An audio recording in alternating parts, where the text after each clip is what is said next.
For more, let's go to London. Christopher Sabatini, a senior research fellow for Latin America at the think tank Chatham House. Thank you for speaking with us here on France 24.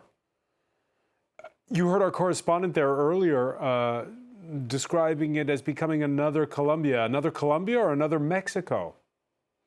Well, a little both, actually.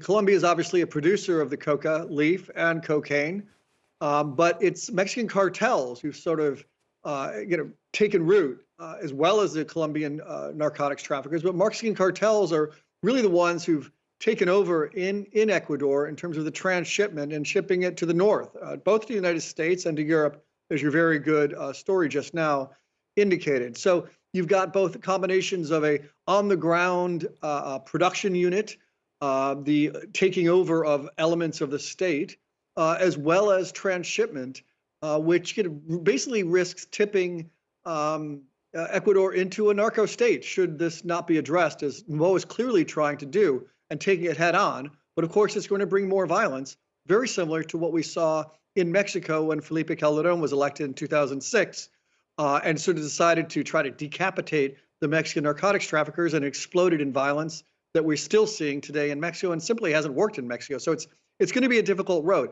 Colombia's been relatively successful, as your report said, but being a transshipment point is a difficult task as well, because there's no real ground area that you can sort of attack them on.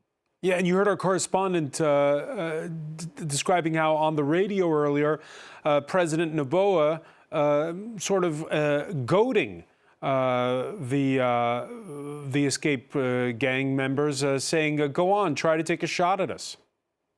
Yeah, I mean, this is, what happened, of course, was he originally declared a state of emergency, and then Macias was escaped, and then the seizure of the television station, and basically the criminal gangs declared war on the government, and now this is really out and out warfare. And what Noboa is trying to do, this is a president who was only sworn in November of last year. He only has until 2025. He's somewhat of an interim president, and he's 36. He's young. He's trying to assure the country, trying to be a little bit can I say so, macho and iron-fisted about this, to demonstrate that he can assert control over the country, but doesn't have a long time to do it. It's a country that's legitimately scared. Citizens have been worried about insecurity for a long time, but clearly, seizing a television station, sending a message, quite frankly, this is a playbook. This is a play straight out of the playbook of militaries when they stage a military coup. They're trying to instill fear in the hearts of Ecuadorians to try to basically take over the country. The world didn't heed the call when there was that assassination on the campaign trail of the candidate Fernando Villavicencio. That's exactly right. And that was a warning shot. And it's important, too, that Fernando Villavicencio had actually already named Fito Macias and a number of criminal organizations. And this wasn't obviously just a rare occurrence. Now you see Noboa has named again these 22 organizations, calling them terrorists, and the world needs to step up. Let's also remind ourselves, and again, your very good report before this interview demonstrated that it's cocaine consumption that's fueling these narcotics groups.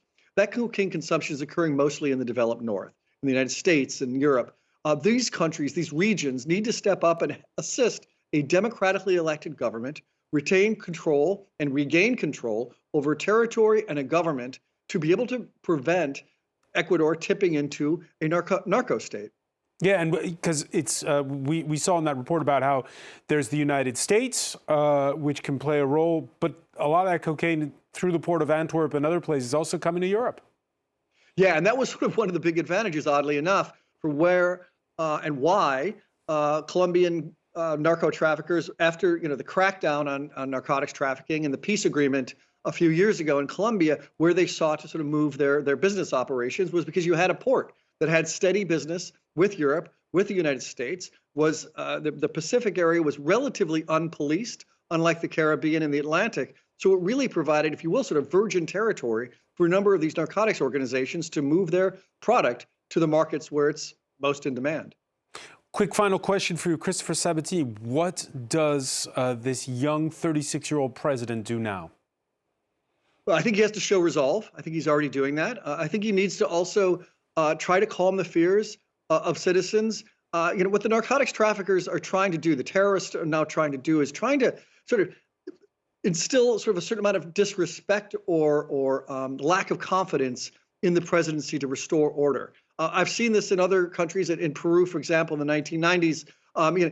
What they're trying to do is demonstrate, we could have peace if you just allow us to go about our business. Noboa is saying, no, that isn't no longer possible. And I think it's to demonstrate that he has the international community with him, as well as his citizens with him, and he's willing to take the steps necessary to restore Ecuador to a peaceful island, as your report said at the beginning.